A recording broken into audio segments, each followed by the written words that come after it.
Weather बघा की किती भारी वेदर झालेलं आहे बघा. वाव, हे माहिती नाही कुणाचे कपडे वाळत घातले इथं. फक्त वेदर बघा काय मस्त वेदर झाले. वा वा वा,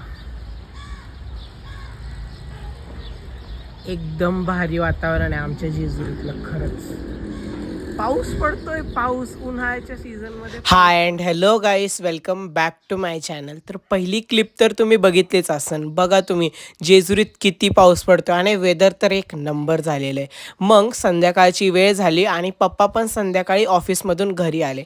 जेव्हा पण पप्पा ऑफिसमधून घरी येतात तेव्हा ही त्यांची चिमणी त्यांच्या बाजूलाच जाऊन बसते. पप्पाची परी आहे. मग आम्ही रोज 8:30ला संध्याकाळची प्रार्थना देवाजवळ बोलतो. मग हर्षू तर खूप शांत बसते. मग बघा तुम्ही. वक्रतुंडाय धीमहि तन्नो दंती प्रचोदयात. ओम तत्पुरुषाय विद्महे महादेवाय धीमहि तन्नो रुद्र प्रचोदयात. ओम नारायणाय विद्महे.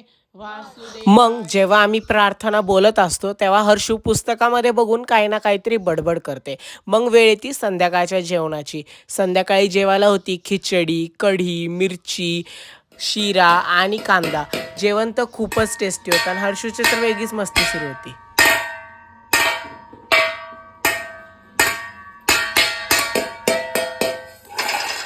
द नेक्स्ट मॉर्निंग, रात्रीची उरलेली जी खिचडी असती ती रोज सकाळी गरम करून देणे हे आपल्या इंडियामध्ये तर एक परंपराच तयार झालेली.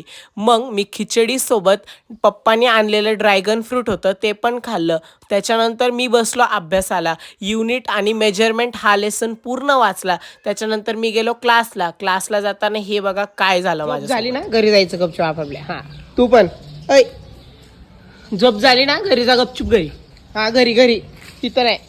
आज होता गुरुवार म्हणून आज पप्पाची फेवरेट डिश बनणार होती, म्हणजे मराठवाड्यांमधली फेमस आमटी, भात, आमरस, चपाती आणि पापड.